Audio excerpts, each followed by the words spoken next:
Hello, and welcome to today's QDU Academy session. Today, we're going to be looking at the round one topic for grade 9 for 2025. And that topic is that we regret the environmental movement's emphasis on individual responsibility and the harmful effects of carbon footprints when combating climate change, rather than an emphasis on community and corporate responsibility. I know that's a bit wordy, but hopefully by the end of this, it's going to make sense.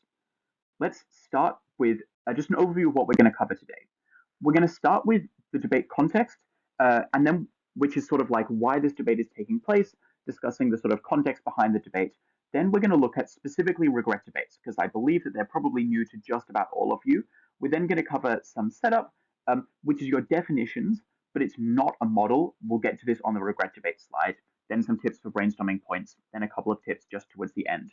But predominantly, I think a lot of this is going to be explaining regret debates because I think that's the most new thing and that's the most interesting thing. Let's start with context, though. Context is, as always, the sort of question of why is this debate taking place? What is it important for you to know about the world in order to know what this debate is about? I, as always, have a few guiding questions, but this is not an exhaustive list.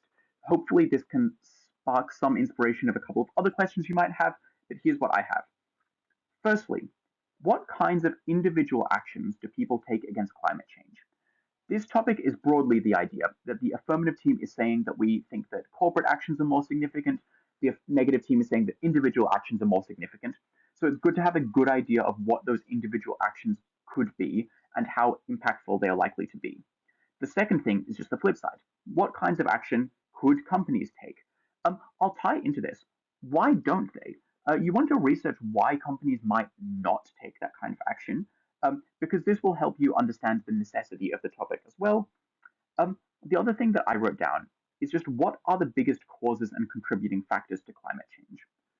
The reason why this is quite important, in my opinion, is that individual actions and corporate actions, you will be able to find some ideas of the actions that you can take, but it's useful to know whether those actions are actively going to solve the biggest problems or if they're just things that are somewhat useful.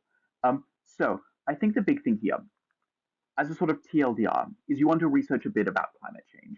What are the causes of it? Uh, what's keeping us from solving it, basically? And what suggestions people have brought forward. I think that's most of the context.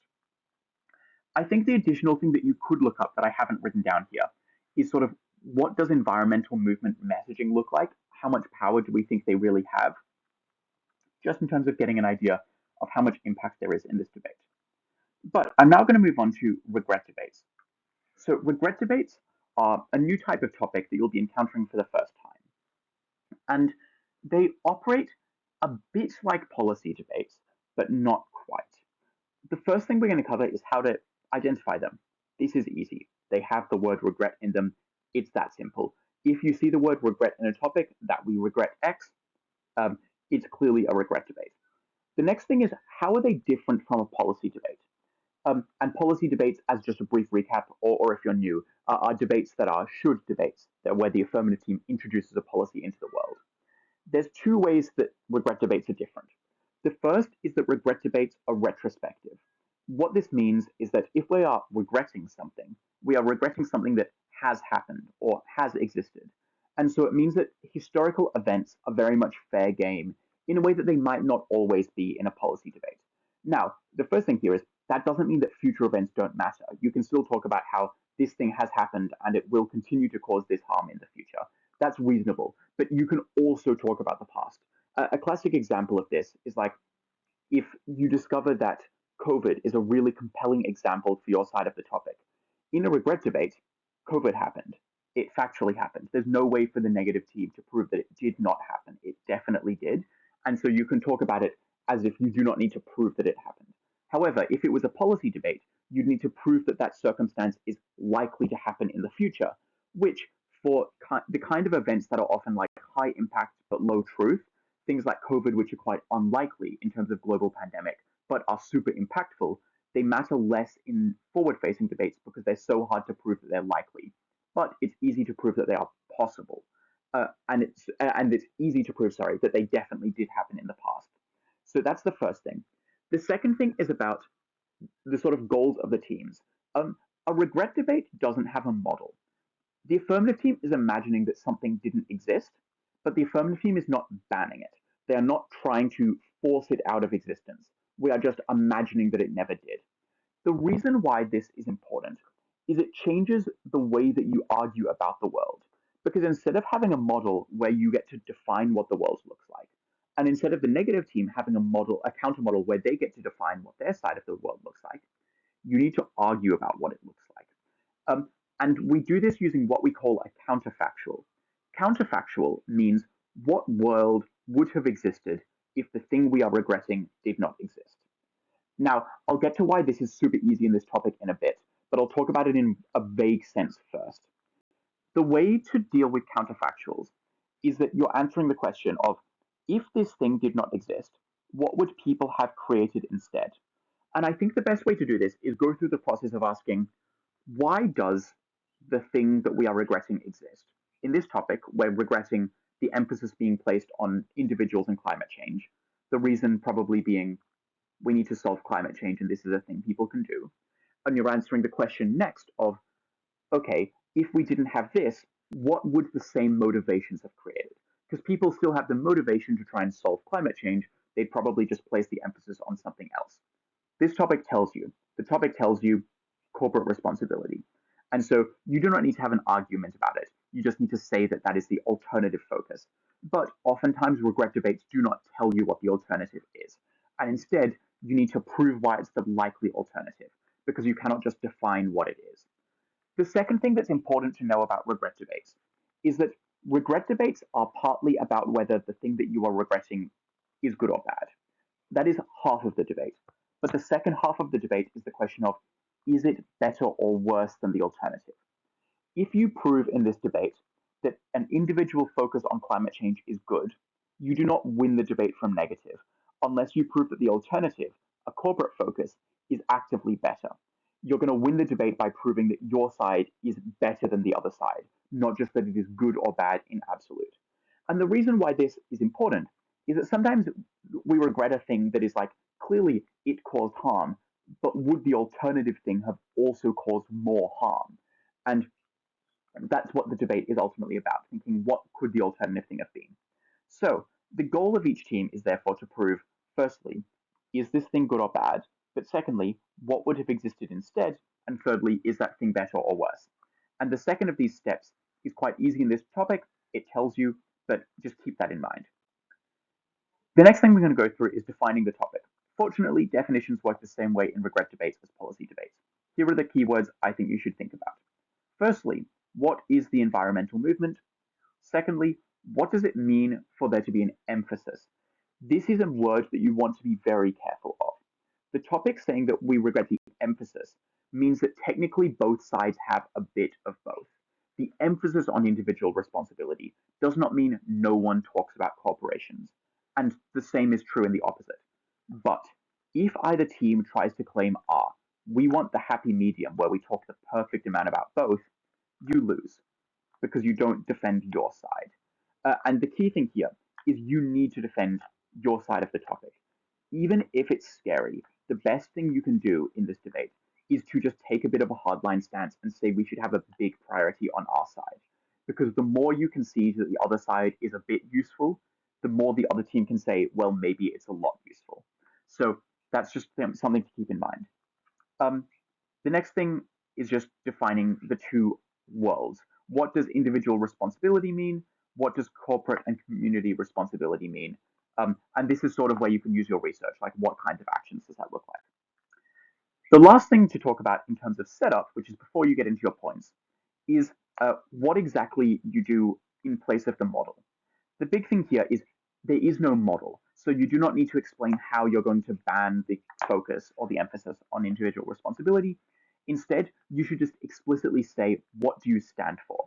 So you'd be saying, on affirmative, in this debate, we stand for a decreased emphasis in the placed on individual responsibility, and in its place, far more discussion of community and corporate responsibility. If you're on the negative, in a regret debate, you do not have a choice. You always support status quo. And that's okay, because even if you think the status quo is bad, you win the debate if you prove that the alternative is worse. But you do not get to model in the alternative. um, which means that the negative team cannot complain about the logistics of it. The affirmative team is not does not get the pleasure of getting to like pick something perfect. You just need to argue about it. Having done that, we now get to brainstorming point ideas. And here's the fun part. This is just the same as a normal debate. Um, it's the same as like a policy debate. You're imagining a world where it does or does not exist. And the best part is that you do not have red herrings about the like practicalities of it. We're just assuming it doesn't exist. So go through the same steps that you'd normally go through. Who are the people affected by this topic? Probably the environmental movement and its like broad support. Individual people are affected because they will make different decisions. Companies might be affected. Maybe people work for these companies. Maybe people use these companies' products. Maybe entire countries are affected. Um, Maybe the environment is affected. There are lots of groups, and I've probably not said them all, but I've said a few that I think are definitely somewhat relevant. Um, just go through the process of thinking, okay, we've got to this point. Uh, how are this group affected? Is it good or is it bad? Um, Make sure that it's the right side for you. So have a go at that. Um, and try and come up with reasons why you're able to like get more support for the movement, why you're able to get more positive change through using those stakeholders. In terms of structuring arguments for regret debates, the thing that I would keep in mind is you should make sure you clearly refer to the comparative as much as possible. So when you're structuring arguments, use the same tools that you normally use, proving why your points are very true, proving why your points are very important, but make sure that you never have a point that is not comparative. You're going to be in big trouble if you realize that you've written an entire first speaker point about how um, corporate responsibility creates massive amounts of change, and you do not compare it to individual responsibility. Because the debate is not, is it good or bad? The debate is it comparative? So go through the process of proving why your side is good or bad, and then say, what does the comparative look like? Why is it better or why is it worse? So that's just the thing to keep in mind. Likewise, in terms of responding to the argument, the comparative is probably going to be your best friend at lots of points of this debate. If you feel like the other team has a point that is in absolute pretty good, they successfully convince you that maybe there are useful things individuals can do. Bring the comparative into it. Talk about how maybe it's true but on the other side, it's even worse or it's even better. The caveat here is I think this is a second line of response. Your first line of response should still be to think, is there a reason why their side is just wrong? But if you're struggling to do that, using the counterfactual is a super useful tool. That's all for this session. If you think I covered anything particularly quickly, you definitely might think that about something such as like rebuttal or maybe point structure. I'm going to cover those in more detail in the next video, but I just wanted to spend a lot of time talking about regret debates for today because that's the new thing. Um, the previous videos from last year will cover things in more detail that I didn't cover today.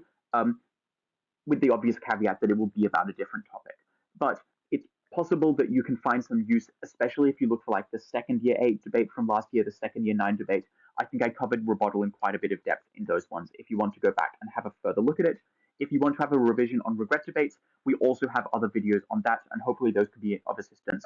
You'll find them all on the YouTube channel, which I imagine you've already found given that you are watching this video. But yeah, there's a lot of more resources if you want to have a look at any more of that. But in the meantime, thank you for sticking around. Hope that you learned something interesting. Hope you have fun in your next debate, all of your debates for the rest of the year.